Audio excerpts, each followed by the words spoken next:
கர்த்தருடைய பரிசுத்த நாமம் மையப்படுவதாக. இந்த ஒவ்வொரு மாதத்தின் முதல் நாள் அதிகாலை வேளையிலும் இதோ தேவ ஆட்டுக்குட்டி, behold the lamb of God என்ற தலைப்பின் கீழே நாம் ஆண்டவர் இயேசு கிறிஸ்துவனுடைய வாழ்க்கையை, அவருடைய குணாம்சங்களை நாம் கற்று வருகிறோம். இன்றைக்கு நம்ம என்ன படிக்க போகிறோம் என்றால், வனாந்திரத்தில் தேவ ஆட்டுக்குட்டி, God's lamb in the wilderness. God's lamb in the wilderness. யோவான் 16ஆம் அதிகாரம் 33ஆம் வசனத்தில் ஆண்டவர் இயேசு கிறிஸ்து சொன்னார், என்னிடத்தில் உங்களுக்கு சமாதானம் உண்டாயிருக்கும் பொருட்டு இவைகளை உங்களுக்கு சொன்னேன். உலகத்தில் உங்களுக்கு உபத்திரவம் உண்டு, ஆனாலும் திடன் கொள்ளுங்கள், நான் உலகத்தை ஜெயித்தேன் என்றார். இன்னொரு வசனம் 1 கொரிந்தியர் 15:57 ஆரம்பத்தில் வாசி கேட்டோம். நம்முடைய கர்த்தராகிய இயேசு கிறிஸ்துவினாலே நமக்கு ஜெயம் கொடுக்கிற தேவனுக்கு ஸ்தோத்திரம் என்றும் வாசித்தோம். அன்பானவர்களே, ஆட்டுக்குட்டியானவர் எங்கே போனாலும் அவரை பின்பற்றுகிறவர்கள் இவர்களே என்று வெளிப்படுத்தல் 14ஆம் அதிகாரத்தில் வாசிக்கிறோம்.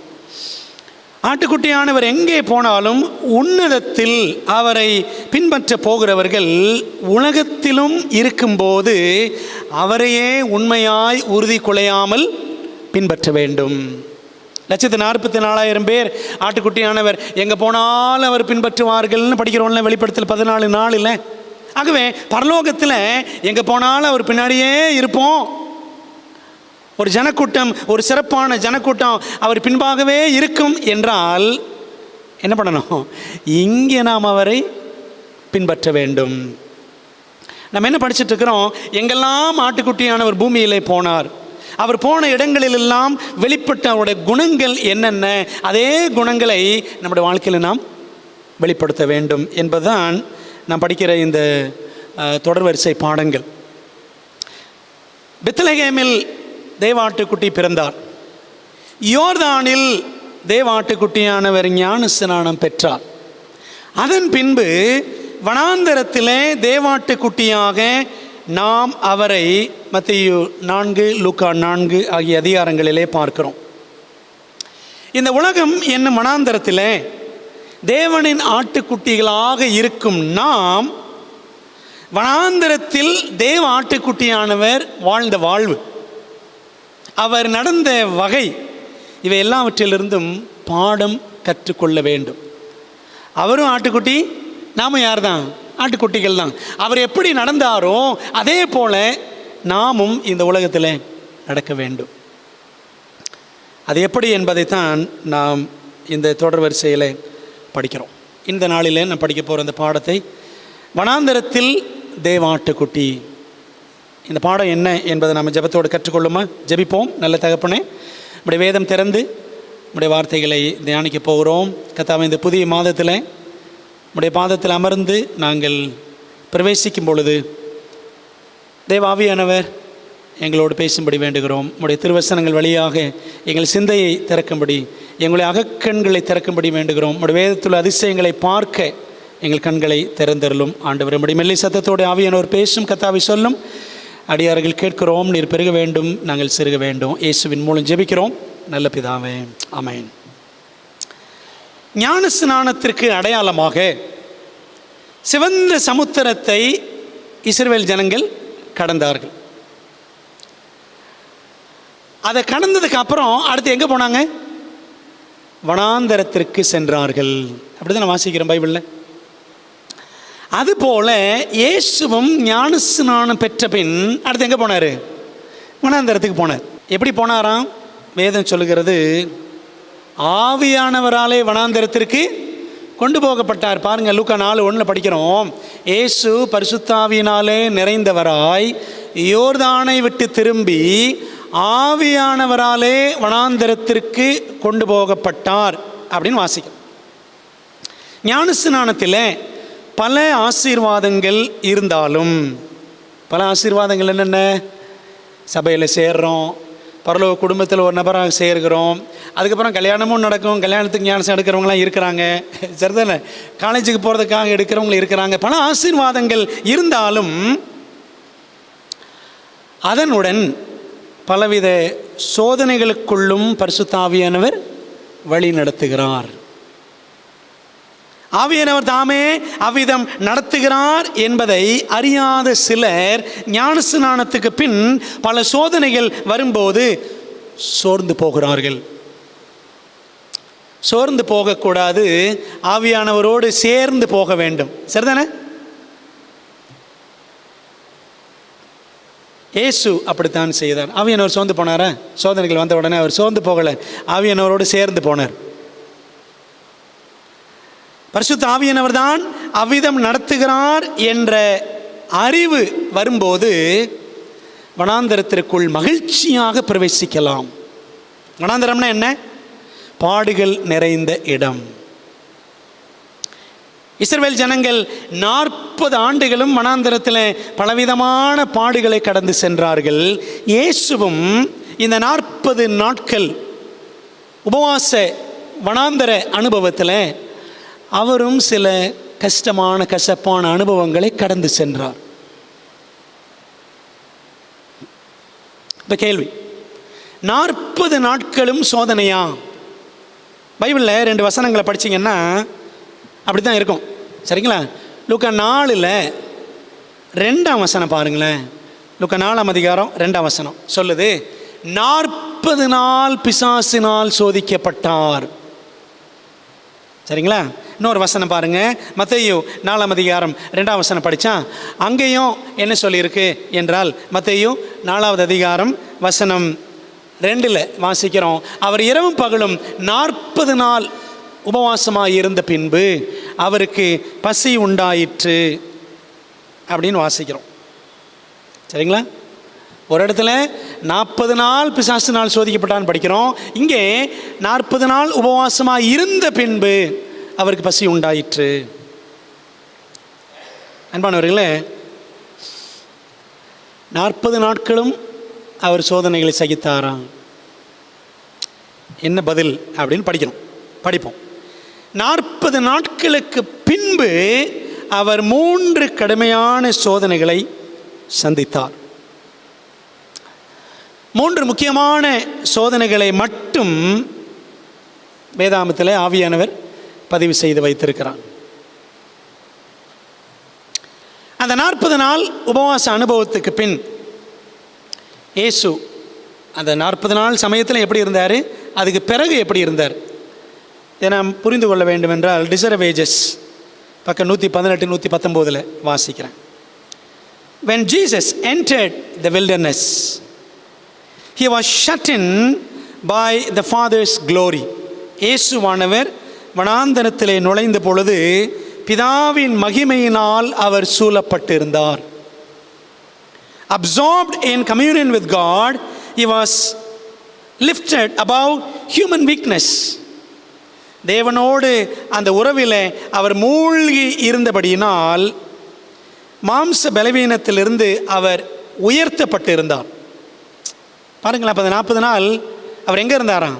தேவ சமூகத்தில் இருந்தார், தேவ பிரசன்னத்தில் மூழ்கி இருந்தார். இப்போ 40 நாள் சோதிக்கப்பட்டாரா? இல்லை. But the glory departed and he was left to battle with temptation.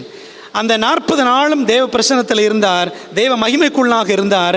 அந்த 40 நாள் முடிஞ்ச உடனே, அந்த 6 வாரங்கள் முடிஞ்ச உடனே தேவனுடைய மகிமை அவரை விட்டு விலகியது. சோதனையோடு போராட அவர் விடப்பட்டார்.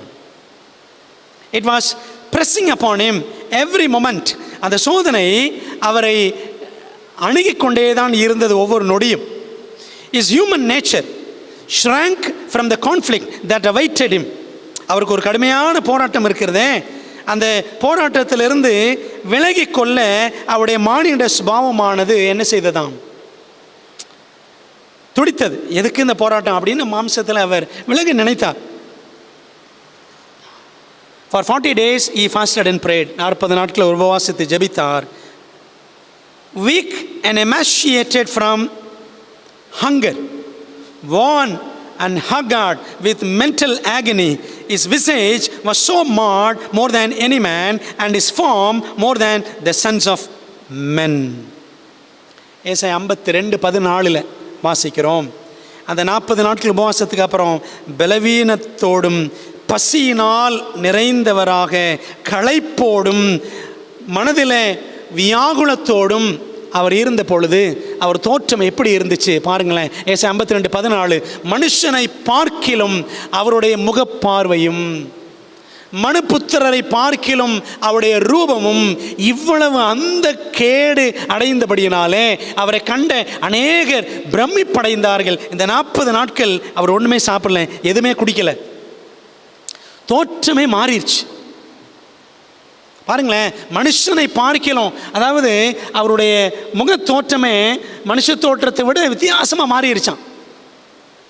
இன்றைக்கி நிறைய பேர் 40 நாள் உபவாசம் அப்படி இப்படின்னு சொல்லிட்டு இடையில சாப்பிட்டுக்குருவோம், சரிதானே? இன்றைக்கி அப்படி தான் நடக்கிற 40 நாள் உபவாசம் அப்படி தான் நடக்குது. இந்த லெந்து காலம் அப்படி இப்படிலாம் சொல்கிறாங்கல்ல. முஸ்லீம்கள் இந்த ரம்ஜான் அப்படிலாம் சொல்லுவாங்க, பகலில் உபவாசம் நைட்டு பூரா பிரியாணி, அப்படி தானே? எல்லாம் நமக்கு தெரியும்.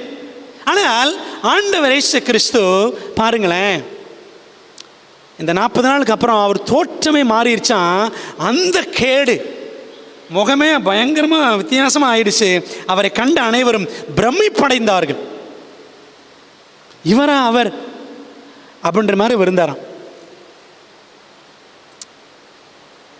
Now was Satan's opportunity. Now he supposed that he could overcome Christ. சாத்தான் நினைச்சானா இதுதான் சரியான தருணம், இப்பொழுது கிறிஸ்துவை நான் மேற்கொள்ள முடியும் அப்படின்னு அவன் நினைச்சான். சரிங்களா? இவங்களின் வாஞ்சையில் வாசிக்கிறோம், இங்கிலீஷில் பக்கம் 118 119. சாத்தான் என்ன செய்வான்? நம்முடைய பலவீனமான நேரத்தில் தான் சோதனைகளை கடுமையாக கொண்டு வருவான், அப்படி தானே? சாப்பிட்டு சும்மா உட்காந்துருப்போம், அப்போ தான் பாருங்கள் என்னத்தையாவது பார்க்கணுன்னு தோணும், அப்படி தானே? அதே போல் பாருங்களேன், தூங்கி எந்திரிச்ச உடனே மைண்டு சில விதமாக யோசிக்கும். அந்த பலவீன நேரத்தில் தான் பலவான் சாத்தான் பலமாய் மனிதர்களிடத்தில் வேலை செய்வான். அதைத்தான் அவன் இயேசுவிடம் செய்ய முயற்சித்தான். அன்பானவர்களே, ஆண்டவர் இயேசு கிறிஸ்து வாழ்ந்த காலத்தில், அவர் பிறந்த டைமில் கிட்டத்தட்ட 4000 வருஷம் முடிஞ்சிருச்சு, அப்படி தானே? ஆதாம் காலத்திலிருந்து இயேசு வரைக்கும் 4000 years. ஆக இயேசு 4000 ஆண்டுகள் பலவீனமான பாம்பு சரீரத்தில் அவதாரம் எடுத்திருந்தார். இனி நம்ம காலம் எடுத்துக்கங்க. இப்போ நம்ம எங்கே இருக்கிறோம்? ஜீசஸ் டைம்லேருந்து 2000 வருஷம் போயிடுச்சு, உண்மை தானே?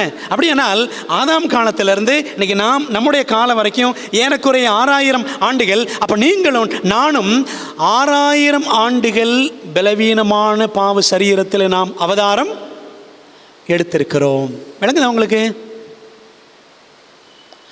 4000 years of human weakness for Jesus, 6000 years of human weakness for you and me. விளங்குதா? அப்படியானால் யோசித்து பாருங்க, இந்த மாம்சத்தில் எவ்வளவு இழுப்புகள், ஈர்ப்புகள், கவர்ச்சிகள் நமக்கு ஏற்படுகிறது. சரி, வனாந்தரத்தில் தேவாட்டுக்குட்டியானவர் என்னவெல்லாம் சந்தித்தார்? வனாந்தரத்தில் அவர் சந்தித்தவை 2 காரியங்கள், 3 சொல்லலாம். ஒன்று என்ன? பிசாசை சந்தித்தார், சரிதானே? கடுமையான சோதனைகள். 2வது பைபிள் சொல்லுது அவர் காட்டு மிருகங்களை சந்தித்தார். பாருங்க, மார்க் 1:13 வாசிக்கிறோம். அவர் வனாந்தரத்தில் 40 நாள் இருந்து சாத்தானால் சோதிக்கப்பட்டு அங்கே காட்டு மிருகங்களின் நடுவிலே சஞ்சரித்து கொண்டிருந்தார். இது 2வது. 3வது, அதுக்கப்புறம் தான் யார் வந்தா? தேவதூதர்கள் வந்து அவருக்கு ஊழியம் செய்தார்கள். So Jesus met in the wilderness 3 types of group. 3 வகையான கூட்டங்களை சந்தித்தார். 1 பிசாசு, 2வது மிருகங்கள், 3வது தூதர்கள். சரிங்களா? இதை படிக்கலாம். முதலாவது, அவர் பிசாசினால் சந்தித்த சோதனைகள். முதல் ஆதாமுக்கும் 3 சோதனைகள், 2ஆம் ஆதாமுக்கும் 3 சோதனைகள், சரிதானே? எப்படி? ஏதேனின் ஏவாள், ஆதாம் சந்தித்த 3 சோதனைகள். அதே 3 அதிகாரம் 5, 6 வசனங்களை வாசிக்கிறோம். முதல்ல வசனங்களை வாசிப்போம். நீங்கள் இதை புசிக்கும் நாளிலே உங்கள் கண்கள் திறக்கப்படும் என்றும், நீங்கள் நன்மை தீமை அறிந்து தேவர்களைப் போல் இருப்பீர்கள் என்றும் தேவன் அறிவார் என்றது சர்ப்பம். 6 வசனம். அப்பொழுது ஸ்திரீயானவள் அந்த விருட்சம் புசிப்புக்கு நல்லதும் பார்வைக்கு இன்பமும் புத்தியை தெளிவிக்கிறதற்கு இச்சிக்கப்படத்தக்க விருட்சமாய் இருக்கிறது என்று கண்டு அதன் கனியை பறித்து புசித்து தன் புருஷனுக்கு கொடுத்தால் அவனும் புசித்தான். 3 சோதனைகள். என்னென்ன சோதனைகள்? ஒன்று பாருங்களேன். புசிப்புக்கு நல்லது, மாம்சத்தின் இச்சை. சரிங்களா? அதாவது it was a physical temptation, சரீர பிரகாரமான சோதனை, சாப்பாடு. ரெண்டாவது என்ன அப்படின்னா, அந்த சோதனை ஏவாளுக்கு பார்வைக்கு இன்பமும் புத்தியை தெளிவிக்கிறதற்கு இச்சிக்கப்படத்தக்கதுமாய் இருந்தது. ரெண்டாவது என்னன்னு பார்த்தீங்கன்னா, கண்களின் இச்சை, பார்வைக்கு இன்பம். சரிங்களா? lust of the eyes. சரிங்களா? so it was a kind of spiritual temptation, ஒரு ஆவிக்குரிய சோதனை. புத்தி தெளிஞ்சிரும். பாவத்தில் கிடக்கும்பொழுது என்ன ஆகுது? புத்தி மழுங்கி போயிடுதுல்ல. அப்போது புத்தி தெளிஞ்சுன்னா ஆவிக்குரிய விடுதலை, ஆவிக்குரிய சோதனை. 3வது என்னன்னு பார்த்தீங்கன்னா, நீங்கள் நன்மை தீமை அறிந்து என்ன ஆயிடுவீங்க? தேவர்களை போல் ஆயிடுவீங்க. Psychological temptation. உங்கள் மனநிலையே மாறிடும். நீங்கள் மனுஷங்களாக இருக்க மாட்டீங்க, கடவுளாக மாறிடுவீங்க. சரிங்களா? உளவியல் ரீதியான சோதனை அப்படின்னு இந்த 3 சோதனைகளை பற்றி ஒரு எழுத்தாளர், ஊழியக்காரர் வெர்னான் மெகி என்பவர் சொல்லுகிறார். சரி, ஏதேனில் இப்படி 3 சோதனைகள். எஷிமோனில் இயேசு சந்தித்த 3 சோதனைகள். அந்த வனாந்தரம் என்ன அப்படின்னா, பைபிளில் அந்த வனாந்தரம் மத்திய 4 அதிகாரம், லூக்கா 4 அதிகாரத்தில் அந்த வனாந்தரத்துக்கு பேர் இருக்காது. ஆனால் நீங்கள் நம்பர்ஸ், என்னாகமம், 1 சாமுவேல் போன்ற புஸ்தகங்களை படித்தீங்கன்னா எஷிமோன், ஜெஷிமோன் வனாந்தரம் அப்படின்னு நிறைய இடத்துல அங்கங்கே இருக்கும். அந்த வனாந்தரத்தில் தான் இயேசு இந்த 40 நாட்கள் உபவாசம் இருந்தார் அப்படின்னு வேத அறிஞர்கள் சொல்கிறாங்க. ஜெஷிமோன், த வில்டர்னஸ் ஆஃப் ஜெஷிமோன். அன்பானவர்களே, அங்கே இயேசுவானவர் சந்தித்த 3 சோதனைகள் மத்திய 4 அதிகாரம், லூக்கா 4 அதிகாரத்தில் முதல் 10-11 வசனங்களில் சொல்லப்பட்டிருக்கிறது. அவர் சந்தித்த சோதனைகள் பாருங்களேன், 3 தான். முதலாவது என்ன? கல்லுகளை அப்பங்களாக்கும், மாம்சத்தின் இச்சை. சரிங்களா? சாப்பாடு. ஆதாமுக்கும் அதான் முதல் சோதனை, 2ஆம் ஆதாமுக்கும் அதுதான் முதல் சோதனை. சரிங்களா? பாருங்களேன், இன்னைக்கு நம்மால் இந்த மாம்சத்தின் இச்சையை கட்டுப்படுத்த முடிகிறதா? கண்ட்ரோல் பண்ண முடியுதா? வாசனை வந்தாலே கவிழ்ந்துடுறோம், அப்படிதானே? மாத்திரையை போட்டுக்கலாம் அப்படின்னு பல்ட்டி அடிச்சிடுறோம். நம்ம பிரச்சனை அதுதான். உபவாசம் அதெல்லாம் இருக்க முடியல, சரிதானே? இதுதான் நம்ம பிரச்சனை. ஸோ ஃபிசிக்கல் டெம்டேஷன் இயேசுக்கு வந்துச்சு. ரெண்டாவது, அவன் என்ன செய்கிறான்? தேவாலயத்தின் உப்பருகையில் இயேசுவை கொண்டு போய் என்ன சொன்னான்? மேலேருந்து கீழே குதியும், தேவதூதர்கள் நினச்சிவாங்க, உம்மை தம்முடைய கைகளில் ஏந்தி கொண்டு போவார்கள் அப்படின்னு சொன்னான். அன்பானவர்களே, இது என்ன பார்த்தீங்கன்னா, ஜீவனத்தின் பெருமை, ஜீவனத்தின் பெருமை, ப்ரைட் ஆஃப் லைஃப். எங்கேருந்து குதிச்சான்? என்னை தேவதூதர்கள் காப்பாற்றிடுவாங்க. இவன் கேட்குறான், நீ தேவகுமாரன் அப்படின்னு, நான் நிரூபிக்கிறேன் பார். ஜீவனத்தின் பெருமை. அன்பானவர்களே, it was a spiritual temptation, ஒரு ஆவிக்குரிய சோதனை. 3வது, ஒரு மலையின் மேல் இயேசுவை சாத்தான் கொண்டு போய், அவன் எப்படி தோற்றத்தில் வந்தான் அப்படின்னா, he came like an angel of light, ஒரு ஒளியின் தூதனை போல வந்தானா. சரிங்களா? அப்படி தான் எலன் ஒயிட் எழுதுவாங்க டிசரே வேஜஸில். அந்த உயரமான மலையில் கொண்டு போய் உலகங்கள் எல்லாத்தையும் ஒரு நிமிஷத்தில் அவருக்கு காண்பித்து அவன் சொன்னான், இதெல்லாம் எனக்கு ஒப்பு கொடுக்கப்பட்டிருக்கிறது, நீர் விழுந்து என்னை சாஷ்டாங்கமாய் விழுந்து என்னை பணிந்து கொண்டால் இவைகளெல்லாம் உம்முடையதாகும் அப்படின்னு சொன்னான். எல்லாத்தையும் காமிச்சான்ல, கண்களின் இச்சை, lust of the eyes. Man lusts for power. மனுஷன் அப்படின்னாலே பதவிக்காக அலைகிறவன். ஆமாவா இல்லையா? உண்மைதான். மனுஷனாலே பதவிக்காக அலைகிறவன், அதிகாரத்திற்காக அலைகிறவன். பாருங்களேன், எல்லாம் என் கையில் இருக்கு, நான் உங்களுக்கு தர்றேன் அப்படின்றான் சாத்தான். எல்லாத்தையும் காட்டுறான், உலகத்தின் மகிமையெல்லாம் காட்டுறான், கண்களின் நிச்சயம். பார்த்தீங்களா? அப்போ இயேசுவுக்கும் ஆதாமேவளுக்கு வந்தது போலவே அந்த 3 சோதனைகள், கடுமையான சோதனைகள் அவருக்கும் வந்துச்சு. நம்ம ஏற்கனவே படிச்சிருக்கிறோம், உலகம் என்பதற்கு கீழே இருக்கிற 3 கூட்டணி தான் என்னது? கண்களின் நிச்சை, மாம்சத்தின் இச்சை, கண்களின் இச்சை, ஜீவனத்தின் பெருமை அப்படின்னு 1 யோவான் 2 அதிகாரம் 15-16 வசனங்களை வாசிக்கிறோம். யோவான் சொன்னார், உலகத்திலும் உலகத்தில் உள்ளவைகளிலும் அன்பு கூறாதிருங்கள். ஒருவன் உலகத்தில் உள்ளவைகள் அன்பு கூர்ந்தால் அவனிடத்தில் தேவனுடைய அன்பு இல்லை. சரிதானே? மாம்சத்தின் நிச்சயம், கண்களின் நிச்சயம், ஜீவனத்தின் பெருமையாகிய இவைகளெல்லாம் தேவனால் உண்டானவைகள் அல்ல. யாரால் உண்டானவைகள்? பிசாசினால் உண்டானவைகள். அப்போ பாருங்க, இந்த பிசாசு உலகம், அந்த உலகத்துக்கு கீழே 3 காரியங்கள்: மாம்சத்தின் நிச்சயம், கண்களின் நிச்சயம், ஜீவனத்தின் பெருமை. அப்போ ஆதாமேவளுக்கு வந்துச்சு இந்த 3, இயேசுவுக்கு வந்துச்சு இந்த 3. உங்களுக்கு எனக்கு வருமா வராதா? வந்துக்கிட்டு தான் இருக்கு. ஜெயிக்கிறோமா இல்லையா? அதான் நம்முடைய கேள்வி. அன்பானவர்களே, ஆனால் இயேசு சொன்னார், நான் உலகத்தை ஜெயித்தேன். உலகம்னா என்ன? அந்த 3ஐயும் நினைக்கணும். சரிங்களா? சொன்னேன்ல, மாம்சத்தின் நிச்சை, கண்களின் நிச்சை, ஜீவனத்தின் பெருமை. இதாங்க உலகம்.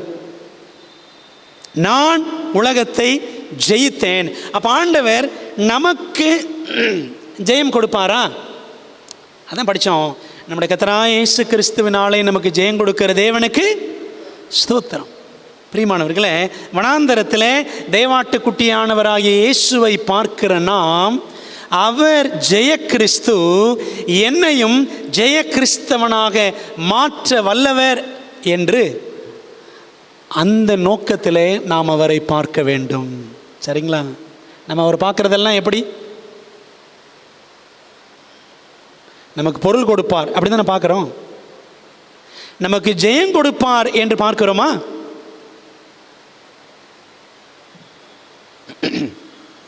அப்போ முதல்ல பிசாசை சந்தித்தார். 2வது என்ன சந்தித்தார்? காட்டு மிருகங்களுடனே சஞ்சரித்தார். சஞ்சாரம், காட்டு மிருகங்களோடு வாசம் பண்ணினார், வாழ்ந்தார் 40 நாட்கள்.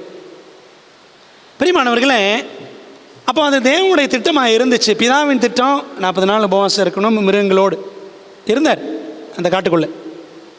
பாட்டு கூட பாடுறோம்ல, 40 நாள் தீய காட்டில் சோதனையால் தவித்தார், படாத பாடுகள் பட்டார், சாத்தானையோ ஜெயித்தார். பாடுறோம்ல, சீனுனி கீதங்கள் பாடல் 397 பாடுறோம்.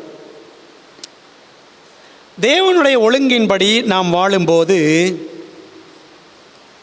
நாமும் காட்டு மிருகங்களை சந்திக்க வேண்டும்.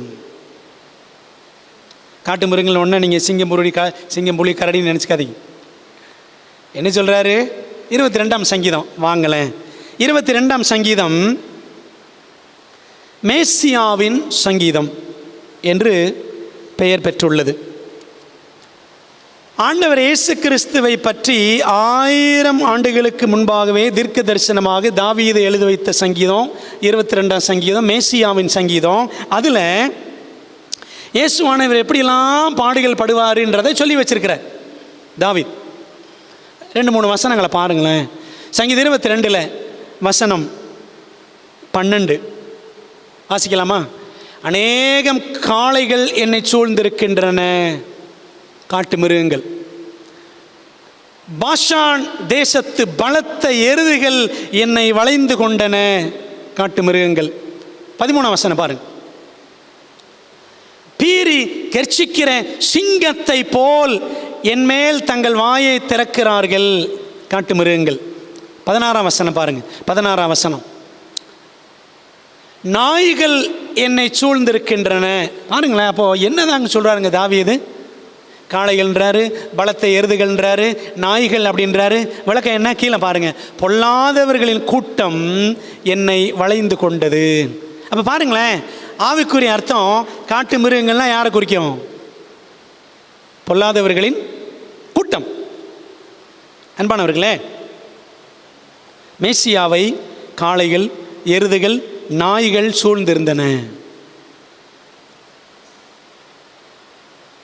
என்று தீர்க்க தரிசனத்தில் வாசித்தோம். வனாந்தரத்தில் நிஜமான காட்டு மிருகங்கள் கூட இயேசுவை ஒன்றும் செய்யவில்லை. உண்மைதானே? இந்த வனாந்தரத்தில் என்னென்ன மிருகங்கள் இருந்துச்சோ தெரியல, அந்த மிருகங்கள் கூட ஏசப்பா ஒன்றுமே செய்யலை. சிங்கங்கள் ஒன்றும் செய்யலை, தானியலை அந்த மாதிரி. ஆனால் யூத மக்கள், தமிழ் ஒரு வார்த்தை படிச்சிருக்கீங்களா? மக்கள், மாக்கள் அப்படின்வாங்க. மக்கள்னு ஒரு வார்த்தை இருக்குது, நமக்கு தெரியும். மாக்கள்னா என்னது? மாக்கள்னா மிருகங்கள். இலக்கியத்தில் மா பக்கத்தில் துணைக்கால் போட்டு வாசிச்சிங்கன்னா மாக்கள்னா மிருகம். யூத மாக்கள், யூத மக்கள் மிருகங்கள் போல செயல்பட்டு இயேசுவுக்கு கடுமையான கொடுமைகளை செய்தார்கள். உண்மைதானே? என்ன அர்த்தம் தெரியுமா? சிம்பாலிக்கா இயேசுவானவர் வனாந்தரத்தில் 40 நாள் மிருகங்களோடு இருந்தார் அப்படின்னா அர்த்தம் மிருகத்தனமான மிருக சுபாவம் உள்ள மனிதர்களையும் சந்திப்பார் அவருடைய 3 வருஷ ஊழியத்தில் என்று அர்த்தம். சந்தித்தாரா? சந்தித்தார். ஆனாலும் ஆண்டவர் இயேசு கிறிஸ்து இப்படிப்பட்ட இந்த மனுஷ காட்டு மிருகங்களை என்ன செஞ்சார்? சாந்தமாக சந்தித்து வந்தார். பிரியமானவர்களே, இயேசுவை பாருங்களேன், வனாந்தரத்தில் தேவாட்டுக்குட்டியாக பார்க்குறோம். வாடினார், வதங்கினார். உண்மைதானே? 40 நாள். ஆனால் தோற்று போனாரா? வாடி போனார், வதங்கி போனார். தோற்று போனாரா? இல்லை. அதுதான் நமக்கு வேண்டிய பாடம். பிரியமானவர்களே, பவுலை குறித்தும் பைபிளில் பாருங்க, பவுலும் அப்படித்தான். 1 கொரிந்தியர் 15ஆம் அதிகாரம் 32ஆம் வசனம் படிச்சிங்கன்னா, அவரும் அந்த மாதிரி சந்திச்சாராம் இயேசுவை போல காட்டு மிருகங்களை. படிக்கலாமா? 1 கொரிந்தியர் 15:32. நான் எபேசுவிலே துஷ்ட மிருகங்களுடனே போராடினேன் என்று மனுஷர் வழக்கமாய் சொல்லுகிறேன். என்ன அர்த்தம்? மனுஷர் வழக்கமாய் சொல்கிறேன்னா, நானும் காட்டு மிருகங்கள் மாதிரி மனிதர்களை சந்தித்தேன், மிருக சுபாவமுள்ள மனிதர்களை சந்தித்தேன், அப்படிப்பட்டவர்களோடு போராடினேன் அப்படின்னு தான் சொல்கிறார். அன்பானவர்களே, பரிசுத்தவான்கள், அதான் கர்த்தருடைய பிள்ளைகள், மிருக சுபாவமான மனுஷரோடும் ஜீவிக்க வேண்டும். உங்கள் மாமியார்கிட்ட எப்படி இருக்கிறீங்க? நல்ல சுபாவத்தில் தான் இருக்கிறோமா? உங்கள் மருமகளோடு எப்படி இருக்கிறீங்க? என்ன சுபாவம்? உங்கள் பிள்ளைகளோடு என்ன சுபாவத்தில் பழகுறீங்க? உங்கள் மனைவியோடு அல்லது உங்கள் கணவரோடு, நீங்கள் வேலை செய்கிற இடத்துல கூட இருக்கிறவங்களோடு, அக்கம் பக்கத்தில் இருக்கிறவங்களோடு என்ன சுபாவத்தை காட்டுறீங்க? கிறிஸ்துவின் சுபாவத்தை தான் காட்டுறோமா அல்லது காட்டு மிருக சுபாவத்தை காட்டுகிறோமா? இதெல்லாம் நம்ம அன்றாட லைஃப்பில், அன்றாட வாழ்க்கையில் நம்ம கொஞ்சம் யோசிக்க வேண்டிய விஷயங்கள். கோபம் பயங்கரமாக வரும், எரிச்சல் கடுமையாக வரும், பொறாமை வரும், என்னமாவது இவனை பண்ணிடணும் அப்படின்லாம் தோணும் தான் நமக்கு மாம்சத்தில். அப்படித்தானே பிரியமானவர்களே? அப்படி நமக்கு எதிரணையாக செயல்படுகிறவர்களும் இருப்பார்கள். சரிதானே? ஆண்டோடைய பிள்ளைகளாக இருக்கும் பொழுது மிருக சுபாவமான மனுஷரோடும் நாம் ஜீவித்தாக வேண்டும். இயேசுவை போல நாமும் மிருக சுபாவமுள்ள மனுஷர்களின் மத்தியில் வாழ்ந்து தான் ஆகணும். ஆனாலும் பாருங்களேன், இயேசு அந்த மிருகங்களோடு வாழ்ந்தப்போ சேதம் அடைஞ்சாரா? காட்டுக்குள்ளே கிடையாது. சரி, நாட்டுக்குள்ளே வந்ததுக்கப்புறம், எருசலேமுக்குள்ளே வந்ததுக்கப்புறமும் அங்கேயும் நிறைய மிருகங்கள்லாம் சந்திச்சார். மனுஷ மிருகங்களை ஏதோ சேதம் அடைஞ்சாரா? குணத்தில் ஏதாவது சேதம் அடைந்தாரா? கிடையாது. பாருங்கள், நோவா எடுத்துக்கோங்க. நோவா பேழைக்குள்ளே தான் இருந்தார் 1 வருஷத்துக்கு மேலே. நாட்டு மிருகங்கள், காட்டு மிருகங்கள் எல்லாம் உள்ளே தான் இருந்துச்சு. ஏதாவது டேமேஜ் பண்ணிச்சான்? பண்ணலை. தானியேல் மிருகங்களோடு தான் கிடந்தார். தானியேல் ஏதாவது இந்த சிங்கங்கள் அவர் டேமேஜ் பண்ணிச்சா? பண்ணலை. என்ன அர்த்தம்னா, ஆவிக்குரிய பாடம், இந்த உலகத்தில் நாம் இருக்கிற வரைக்கும் நம்மை சுற்றிலும் மிருக குணம் உள்ள மனிதர்கள் இருப்பார்கள், இருக்கத்தான் செய்வார்கள். ஆனால் நாம் மிருகமாக மாறிட கூடாது. விளங்குதா? ஒருத்தர் எனக்கு விரோதமாக செயல்படுறாரு, நான் அவனை பழி வாங்கணும், அப்படி இருக்கக்கூடாது. விளங்குதா உங்களுக்கு? இதாங்க தேவன் நம்மிடத்தில் எதிர்பார்க்கிற திவ்ய சுபாவம். வனாந்தரத்தில் ஆட்டுக்குட்டி எப்படி இருந்தார்?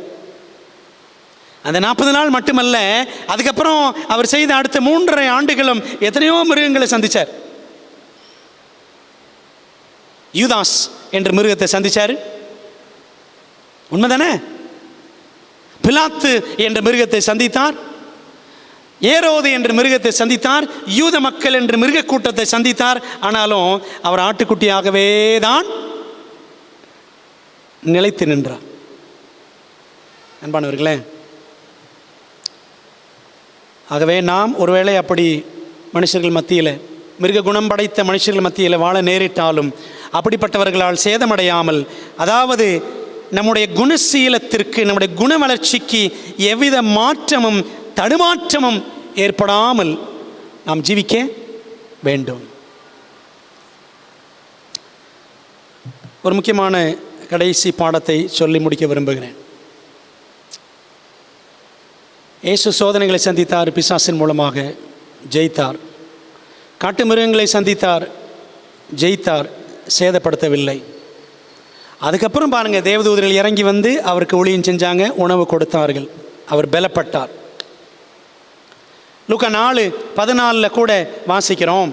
லூக்கா 4:14 கூட வசனம் சொல்லுது, பின்பு இயேசு ஆவியானவருடைய பலத்தினாலே கலிலேயாவுக்கு திரும்பி போனார். ஆவியானவர் தான் கொண்டு போனார் வனாந்தரத்திற்குள்ளே 40 நாள். அதுக்கப்புறம் ஆவியானவர் பலத்தினால தான் திரும்பி வந்தாராம். ஆரம்பமும் ஆவியானவர் தான், முடிவும் ஆவியானவர் தான். அன்பானவர்களே, இன்றைக்கி நாம் எப்படி சோதனைக்காரனை சந்திக்க வேண்டும்? How do we face the tempter? சோதனைக்காரனை இயேசு சந்தித்தார், ஜெயித்தார். இன்றைக்கு நாம் சோதனைக்காரனை எப்படி சந்திக்கணும், எப்படி ஜெயிக்கணும்? சரிங்களா? இது ஒரு முக்கியமான விஷயம்.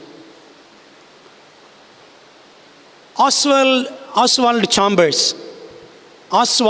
சாம்பர்ஸ் என்ற ஒரு எழுத்தாளர், கிறிஸ்தவ எழுத்தாளர், பிரபலமான ஒரு ஊழியக்காரர், ஆஸ்வால்டு சாம்பர்ஸ். அவர் எழுதியிருக்கிறாரு, டிசைபிள்ஸ் இண்டீட், மெய்யாகவே சீஷர்கள் என்ற புத்தகத்தில் பக்கம் 76 சொல்கிறாரு சோதனை பற்றி. How are we to face the tempter? By prayer? No. With the word of God? No. Face the tempter with Jesus Christ and he will apply the word of God to you and the temptation will cease. என்ன சொல்றார் பாருங்களேன், சோதனைக்காரனை எப்படி சந்திப்பது? ஜெபத்தினால இல்லை, வேத வசனத்தினால இல்லை, இயேசு கிறிஸ்துவோடு சோதனைக்காரனை சந்தியுங்கள். அவர் வேத வசனத்தை உங்களுக்கு எடுத்து கொடுப்பார், சோதனை நின்று போகும் அப்படின்னு சொல்கிறார். புரியுதா உங்களுக்கு? வசனத்தை உள்ளே வச்சுக்கணும், ஜெபம் பண்ணணும், அப்படி இதெல்லாம் கரெக்டு தான். ஆனால் உள்ளே யார் இருக்கணும்? இயேசு இருக்கணும். உள்ளே இயேசு இருக்கணுங்க. அப்போ தான் சோதனை நின்று போகும். அவர் உள்ளேருந்து என்ன செய்வார்? வெளியில் வேலை செய்வார் நம் மூலமாக. உள்ளேருந்து யார் வேலை செய்கிறா? இயேசு தான் வேலை செய்கிறாரா, இல்லை வேற எவனும் உள்ளேருந்து வேலை செய்கிறானா? யோசித்து பார்ப்போம். இன்னொரு ஊழியக்காரர் எஃப்பி மேயர், ஃப்ரெட்ரிக் பிரதர்டன் மேயர் என்று ஒரு ஊழியக்காரர், ஒரு வல்லமையான ஊழியக்காரர். டிஎல் மூடியோடைய கன்வெர்ட், டிஎல் மூடி மூலமாக சத்தியத்தில் வந்தவர் எஃப்பி மேயர். நிறைய புஸ்தகங்கள் எழுதியிருக்கிறார். அதில் ஒரு புஸ்தகம் என்ன அப்படின்னா, த Christ life for your life, உன் வாழ்க்கைக்காக கிறிஸ்துவின் வாழ்க்கை அப்படின்னு ஒரு புஸ்தகம் ஆங்கிலத்தில் இருக்குது. அதில் ரொம்ப அழகாக ஒரு விஷயம் எழுதியிருக்கிறாரு. அதை உங்களோட நான் பகிர்ந்து கொள்கிறேன். மிக அழகாக ஒரு கிறிஸ்தவன் சோதனையை எப்படி ஜெயிக்கணும், சாத்தானை எப்படி ஜெயிக்கணும் அவர் சொல்கிறார் பாருங்களேன். Remember further that his purpose is to deliver from the power of sin. The guilt is gone, but the power remains, and he can only deliver from that gradually. Now understand me. I do not believe in sanctification. I believe in the sanctifier. I do not believe in holiness. I believe in the Holy One. Not an it, but a person. Not an attribute, but Christ in my heart. என்ன சொல்றார் பாருங்களேன். தேவனுடைய நோக்கம் என்ன? நமக்கான நோக்கம் பாவத்தின் வல்லமையிலிருந்து நம்மை விடுவிக்க வேண்டும் என்பதே என்று நினைத்து கொள்ளுங்கள். அதான் நோக்கம், தேவனுடைய நோக்கம். பாவத்தினுடைய வல்லமையிலிருந்து நம்மை விடுவிக்க வேண்டும். குற்ற உணர்வு போய்விடும், ஆனாலும் அதனுடைய வல்லமை உள்ள நிலைச்சு தான் இருக்கும். குற்ற உணர்வு போனாலும் அப்பப்போ தலை தூக்கிக்கிட்டே இருக்கும். சரிதானே? ஆண்டவர் மாத்திரமே நமக்கு அதிலிருந்து கொஞ்சம் கொஞ்சமாக விடுதலையை கொடுக்க முடியும். இப்பொழுது நான் சொல்லுவதை புரிந்து கொள்ளுங்கள். பரிசுத்தமாகுதலை நான் நம்பவில்லை. இதை படித்தோன்னு எனக்கு பயங்கர ஷாக்காக இருந்துச்சு. அப்புறம் அடுத்த வரியை படித்ததுக்கப்புறம் தான் ஆறுதலாக இருந்துச்சு. பரிசுத்தமாகுதலை நான் நம்பவில்லை, ஆனால் பரிசுத்தமாக்குகிறவரை நம்புகிறேன். பரிசுத்தத்தை நான் நம்பவில்லை, பரிசுத்தமானவரை நம்புகிறேன். அவரை அது இது என்று நான் எண்ணுவதில்லை, அவரை நபராக பார்க்கிறேன். அதாவது பரிசுத்தமாகுதல் அந்த அனுபவத்தை நான் பார்க்கல, பரிசுத்தமாக்குகிறவரை நான் பார்க்கிறேன். நாட் அன் ஆட்ரிபியூட், பரிசுத்தமாகணும் அப்படின்ற ஒரு குணத்தை நான் பார்க்கல, ஆனால் என் இருதயத்தில் கிறிஸ்து என்று நான் பார்க்கிறேன். பாருங்களேன், நம்ம பரிசுத்தமாகணும் சொல்கிறோம். என்ன அர்த்தம் தெரியுமா? உள்ளத்தில் இயேசு கிறிஸ்து இருக்கணும். அதான் உண்மையான பரிசுத்தமாகுதல். அதான் சொல்றார், தொடர்ந்து சொல்றார் பாருங்களேன். Meyer continues, abide in Jesus, let the Holy Ghost in you keep you abiding in Jesus, so that when Satan comes to knock at your door, Jesus will go and open it, and as soon as the devil sees the face of Christ looking through the door, he will turn tail அப்படின்றார். என்ன சொல்றாருன்னா, தொடர்ந்து இயேசுவில் நிலைத்திருங்கள், உங்களுக்குள் இருக்கிற பரிசுத்த ஆவியானவர் இயேசுவில் நிலைத்திருக்கும்படி உங்களை காப்பாராக. அப்பொழுது சாத்தான் உங்கள் கதவருகே வந்து தட்டுவதற்கு வரும்பொழுது இயேசுவானவர் சென்று அதை திறப்பார். அவர் திறக்கும் பொழுது பிசாசானவன் கிறிஸ்துவின் முகத்தை அந்த கதவு வழியாக பார்த்து அவன் தலைதெறிக்க ஓடி விடுவான் அப்படின்னு எழுதுறார். பிரியமானவர்களே, வெரி சிம்பிள். உள்ளுக்குள்ளே யார் இருக்கணும்? கிறிஸ்து இருக்கணும். நமக்குள்ள கிறிஸ்து இருக்கிறாரா? வனாந்திரத்தில் தேவாட்டுக்குட்டியாகிய கிறிஸ்துவை நாம் பார்க்கிறோம். அவர் பாவத்தை ஜெயிச்சாரு, பிசாசு ஜெயிச்சாரு அப்படி இப்படின்னு சொல்கிறோம். ஆனால் அவர் எனக்குள்ளே இருக்கிறாரா? எனக்குள் இருந்து அவர் ஜெயத்தை தருகிறாரா அப்படின்னு யோசித்து பார்க்கணுங்க. பிரியமான தேவ பிள்ளைகளே, பல நேரங்களில் கிறிஸ்துவை நாம் பார்க்க வேண்டிய விதத்தில் பார்க்கவில்லை. தேவாட்டுக்குட்டியானவர் வனாந்தரத்தில் ஜெயித்தார். நாமும் தேவனுடைய ஆட்டுக்குட்டிகளாக இந்த உலகத்தில் இருக்கிறோம். நாம் என்ன செய்யணும்? ஜெயிக்கணும். கிறிஸ்து உள்ளே இருந்தால் தான் நம்ம ஜெயிக்க முடியும். பிரியமான தேவ பிள்ளைகளே, மாபெரும் போராட்டத்தினுடைய கடைசி கட்டங்களிலே இருக்கிறோம். ஒவ்வொரு நாளும் ஜெயிக்கிறவர்களாக நாம் கடந்து செல்ல வேண்டும் கிறிஸ்துவின் நாமத்தினாலே. ஆகவே இந்த புதிய மாதத்தில் நாம் நுழையும் பொழுது நம்முடைய கர்த்தராகிய இயேசு கிறிஸ்துவினாலே நமக்கு ஜெயம் கொடுக்கிற தேவனுக்கு ஸ்தோத்திரம் என்று ஒரு ஜெயமுள்ள வாழ்க்கைக்குள்ளாய் கடந்து செல்வோம். நான் உலகத்தை ஜெயித்தேன் என்று இயேசு சொன்னார், கிறிஸ்து சொன்னார். கிறிஸ்து மட்டுமல்ல, கிறிஸ்தவர்களும் சொல்ல வேண்டும். அது நம்முடைய அனுபவமாக மாற நம்ம அர்ப்பணிப்போம். கர்த்தர் இந்த புதிய மாதத்தில் நம்மை ஒரு வெற்றிகரமான கிறிஸ்தவ ஜீவித்திற்குள்ளாய் பிசாசை புறம் முதுகிட்டு ஓடச் செய்யக்கூடிய ஒரு அனுபவத்திற்குள்ளாய் தேவன் நம்மை நடத்துவாராக. நம்மை ஒப்புக் கொடுப்போம். எங்கள் பரிசுத்தம் நிறைந்த பரலோகத்தின் நல்ல பிதாவே,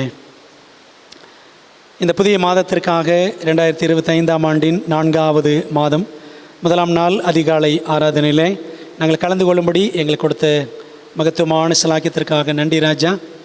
அன்பான ஆண்டவரே, நீர் எங்களுக்கு ஜெயம் கொடுக்கிற தேவன்.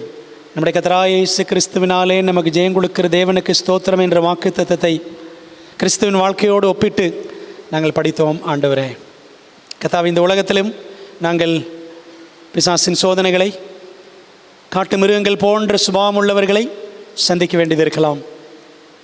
ஆனாலும் இவை எல்லாவற்றிலும் இயேசுவை போல், வனாந்தரத்திலே தேவாட்டுக்குட்டியை போல் நாங்கள் திவ்ய சுபாவத்தை வெளிப்படுத்துகிறவர்களாக கிறிஸ்து எங்களுக்குள்ளிருந்து வாழ வேண்டும் என்று நாங்கள் விரும்புகிறோம். உம்முடைய கரத்திலே ஒப்புக் கொடுக்கிறோம். ஆண்டவரே கர்த்தாவே, விசுவாசத்தினால் நீதிமான் பிழைப்பான் என்பதன் பொருள் அதுவே.